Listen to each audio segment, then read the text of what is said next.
If you want to greatly build your vocabulary, but sometimes you're unable to think straight, this lesson is for you because I want to teach you some useful C1 phrases to help you develop your overall vocabulary. And let's begin with a phrase that I just mentioned, not think straight.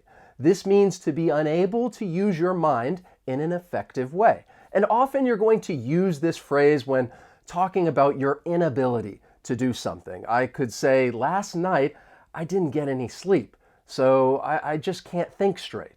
Or this morning I didn't have my cup of coffee, so right now I'm unable to think straight. You may also hear people use this in the continuous tense to talk about a specific time. I could say, last night I made a mistake, I wasn't thinking straight.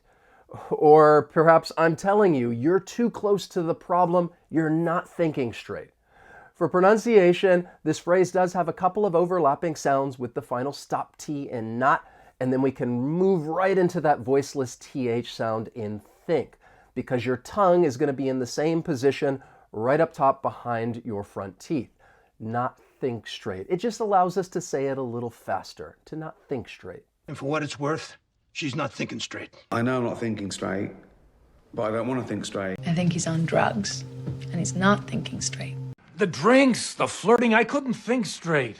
Now, if you really want to build your vocabulary, please subscribe to the channel, turn on notifications, otherwise you may not be thinking straight. But that way I can become your teacher. My name is Wes, the channel is Interactive English. It's all about trying to help you reach your fluency goals. Let's continue with our next C1 phrase, which is one that I really like, in any event. It just means whatever happens. So you use this when talking about something that could possibly happen, and then basically you're commenting, well, whatever happens, this is what we're gonna do. So let me give you some examples. I could say, the weather forecast looks bad, but in any event, the concert will go on as planned. Or, I may not make it to the meeting, but in any event, you can reach me by phone. Or, the project is running a little late, but in any event, we are committed to finishing on time. One thing I want you to be aware of is that in British English, you may hear someone say, at all events. Now, people are also going to use in any event, and in the US, you are only going to hear in any event. But I want you to be aware of this. For pronunciation, linking may occur. This is when we link the final consonant sound of one word with the beginning vowel sound of the next word. So we can link the final consonant sound in with the vowel sound in any. In any. I want you to repeat after me right now. In any. In any event. Excellent. I still don't know what you and your president said to her in that room to get her to sign. In any event, she signed the treaty. Oh, I didn't do anything. No, in any event, he's back where he belongs. There's no need for such formalities. In any event, judging from the king's enthusiasm, the Queen Mother will be a Queen Grandmother. That'd be a lovely day. Now, if you would like to improve your speaking skills and fine-tune your pronunciation, let me quickly tell you about the sponsor of today's lesson, ELSA Speak. This is a great app that allows you to do so much. And if you're unfamiliar with it, let me show you how it works. And I want to demonstrate a really cool feature when you join ELSA Premium, because you can have an in-depth conversation using their AI feature. Hi, welcome to ELSA AI. As you can see, there are different AI conversations, but we are going to create our own scenario. I want to have a conversation with a close friend about whether or not I should go back to school to get a business degree because I'm thinking about changing careers. Hey, it's great to see you. So I've heard you are thinking about going back to school for a business degree. Well, I think it's just about time for a change, and I'm having a tough time making a decision. Sometimes I just feel like I'm not able to think straight. I understand how you feel. Maybe you can write down what you like and don't like about your current job. What do you think? I think you're right, and that'll be a good start, so I'm going to give it a try. In any event, I'll let you know how it goes when I make a final decision, but I really appreciate your help. I'm glad to hear that. I'm here for you if you need to talk more about it. Thanks so much. I'll talk to you later. I'm excited to hear what you decide. Chat later. Role play completed. We are computing your feedback. And then after the role play, you get a full assessment of your conversation, giving you meaningful feedback when it comes to pronunciation, vocabulary, and grammar. So click the first link below or scan the QR code on the screen to download ELSA and get 7 days of a premium membership for free. Or you can use the other link to get 50% off a 1-year membership. So don't wait any longer. If you want to improve your speaking skills, check out my special links down below, get an ELSA premium membership, and take your fluency to the next level. Let's get back to more useful and essential C1 phrases, and the next one that I have for you is in the event of something. This just means if something happens. Now, don't confuse this with the previous phrase, in any event, because they do sound a little similar, but if we're talking about in the event of something, I want you to know that the something is really bad news, and there are some common collocations with this phrase. In the event of an emergency, in the event of a disaster, in the event of bad weather, or in the event of a delay. And really, you're going to follow this phrase telling someone what should be done or what will happen. In the event of an emergency, try to find an exit door. Let me give you some more examples, some funny examples using this phrase. In the event of an apocalypse, I would spend the first 20 minutes wondering why my internet doesn't work. And I think this is probably true for many of us. In the event of a disaster, I have strategically placed rum in various locations. Good idea. For pronunciation, 2 things I want to mention. The word the has 2 different pronunciations, the and the. In this case, we're going to use the because the next word begins with a vowel sound, the event. We can also link the final consonant sound in event with the vowel sound in the event of. Just listen for those 2 things. In the event of a crash, the driver always protects his side first. The doctor entrusted me with your contact details in the event of an emergency. In the event of fire, follow the older heavy-set lady in just a t-shirt. Then we have of no consequence or of little consequence. You could use either phrase. They mean the same thing, which is not important. I could say, my boss thinks that my opinion is of little consequence to her. Or the new information is of no consequence because we had already made a decision. Now, you could also use the phrases not of any consequence or not of much consequence. They all work. But if you're curious as to which phrase is more commonly used, we can check out Ngram Viewer. And as you can see, most of the time people are going to say of no consequence or of little consequence. To give you some more context using these phrases, I have some news headlines for you. Brain size of little consequence. Iran government says U.S. election results of no consequence. And AU vote to leave International Criminal Court of little consequence. And in this case, AU is referring to the African Union. For pronunciation, just keep in mind the word little, you're going to hear me pronounce those T's as a flap T. It's going to sound like a soft D, and this is a distinct part of the American accent. So I'm going to pronounce little with a flap T because the T's follow a vowel sound and then come before a dark L. Little, bottle, settle, battle. You hear all those flap T's. Here are some other examples. No, it is of no consequence. Aegon will be king. Really don't mean to interrupt. It is of no consequence, Captain. Whether or not you care to act on this information is of little consequence. Next is from scratch. This just means from the beginning without using anything that exists. Maybe I ask you, do you like my lasagna? I made it from scratch.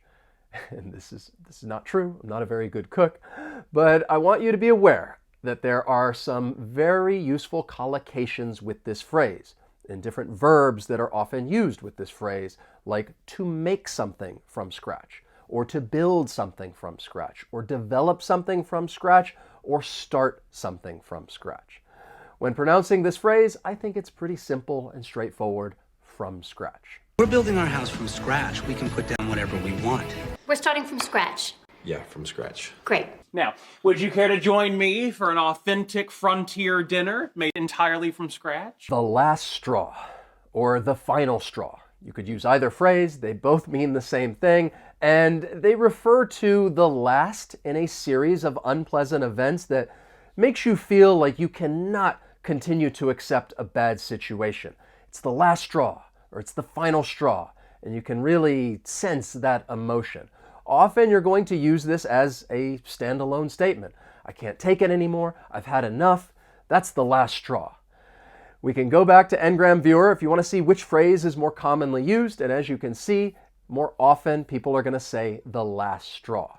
For pronunciation, elision may occur. This is when sounds or syllables get removed. So the final T in last, it comes between two consonant sounds, so it's going to elide. You're not really going to hear it, the last straw, or the final straw. Your complete lack of table manners was the last straw. Just a haircut and some clothes. No, it's the last straw. I can't take anymore. Yeah, Homer.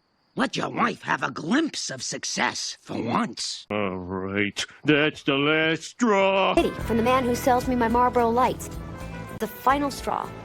The next phrase is for all you food lovers out there, and that is out of season, because this refers to fruits and vegetables that are not grown in an area during that time. And this is a very useful phrase when talking about food because fruits and vegetables, they have a season in which they are grown. So I could say, we cannot find strawberries right now because they're out of season. Or research has shown that frozen vegetables have more nutrients in them than imported fresh vegetables that are out of season. I don't know if this is true, it's just an example, but let's go ahead and talk about pronunciation, because the final T in out, you're going to hear me pronounce it as a flap T because it comes between two vowel sounds, and then I can link that flap T with the vowel sound in of, out of season. Remember, no prime cuts, no fancy size, no out-of-season vegetables, no market price. Then there's in no time. This means very quickly, very soon. This is a great phrase to add emphasis, and often you're going to use it either at the beginning or end of a statement. I could say, if you watch my video lessons, you will build your vocabulary in no time. And I can just emphasize that fact. To help you better understand how this phrase is used in context, I have some more news headlines for you. 29 expert hacks to sell your home in no time. 7 easy Stairmaster workouts that'll burn calories and melt fat in no time. And finally, gardens will be colorful in no time if you plant these 5 flowers now. For pronunciation, once again, there are some overlapping sounds with the final N sound in and the beginning N sound in no. This just helps us easily transition from one word to the next. In no time.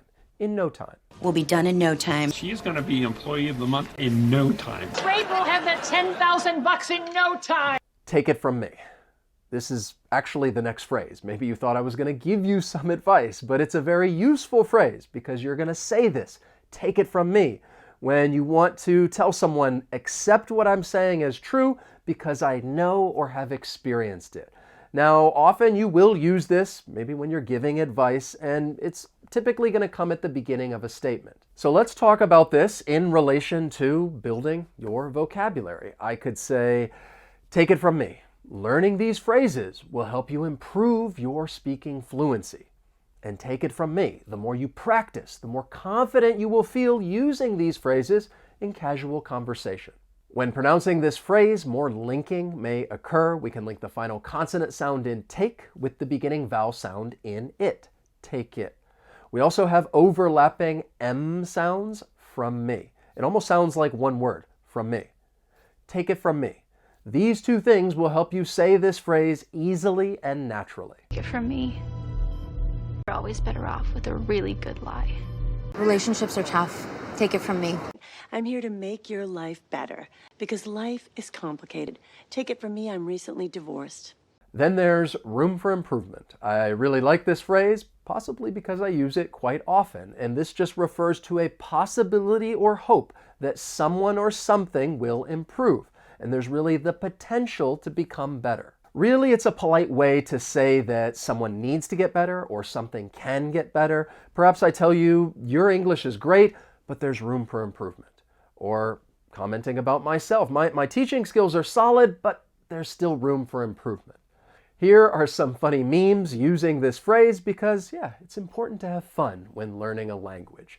There is room for improvement. Now, politics aside, I personally have never really cared for how the Cybertruck looked, so yeah, I would agree with this. There is room for improvement. Or how about this one? Look at all this room for improvement. From the sound of music, you're surrounded by all this nature, but it's like, hey, we need more buildings. We need more malls.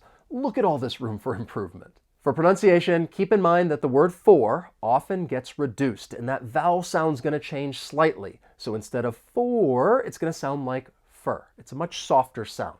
And then I can link the final consonant sound with the vowel sound in improvement. For improvement. Room for improvement. Saying that we can do better. I'm saying there's always room for improvement. And again, I think the offense has a lot of room for improvement, and all that starts with me. A few hours ago, we both loved this song. I still love it. I just think there's room for improvement. Then there's do your utmost or try your utmost. This means to do something as well as you can by making a great effort. Really, this phrase has a similar meaning to do your best. Now, of course, it's a lot more common to say do your best, but it's always good to get a little bit of variety. Now, often you may follow this phrase with an infinitive. I could say, I will do my utmost to help you build your vocabulary. Or she assured her boss that she would do her utmost to meet the deadline. Or perhaps I tell you, try your utmost to remain calm in a difficult situation. For pronunciation, I just want to highlight the word utmost. It's not the most commonly used adjective, but there are 2 syllables and the stress is on that first syllable. Utmost. Do your utmost or try your utmost. We must do our utmost to avoid shedding English blood. I shall do my utmost to help you form strong ideals. True repentance means you try your utmost not to repeat the same mistake. Then there's to put your mind to something or to set your mind to something. You could use either verb, but this just means to decide that you're going to do something and put a lot of effort into it. And often you're going to use these phrases when you're trying to encourage someone. You can do anything if you put your mind to it. This is a common expression using this phrase. Or I could say, if you set your mind to achieving your goals, you'll find a way to succeed. Or you can reach your fluency goals if you put your mind to it and watch my video lessons. I like to think that that's true. For pronunciation, assimilation may occur, and the key word there is may. So assimilation is when 2 sounds blend together to create a new sound. In this case, the T and Y may blend together and you create this slight ch sound. Put-cher, set-cher. So we have that stop T and then we're releasing into that slight ch sound. Now, this may not always occur. Somebody may say that stop T, and then you're going to hear that y in your. Put your, set your. Here are some examples. It is plain to see that you're excellent at whatever you put your mind to. When you set your mind to it, you're one of the most charismatic people I've ever met. You can do anything you set your mind to. But if you're speaking a little faster, this is when I think assimilation will most likely occur. The sounds blend together and you get that slight ch sound. Put your, set your. Listen for it. You can find something to love about every man if you put your mind to it. Compared to everything you've already overcome, you can do anything you put your mind to. You can achieve anything you set your mind to. Now, when it comes to building your vocabulary, there's always room for improvement. And I really hope that you don't think building your vocabulary is of no consequence, because take it from me, learning new words and phrases, like the ones today, are going to help you be more precise when you're having a conversation. And if you would like to build your vocabulary in no time, you're going to have to try your utmost and spend some time and energy, but I think you can do it if you just put your mind to it. In any event, if you'd like to continue building your vocabulary right now, you can check out another one of my video lessons. And if you enjoyed this video lesson, you can let me know by hitting that like button. As always, thank you so much for watching, and I will see you next time. So long.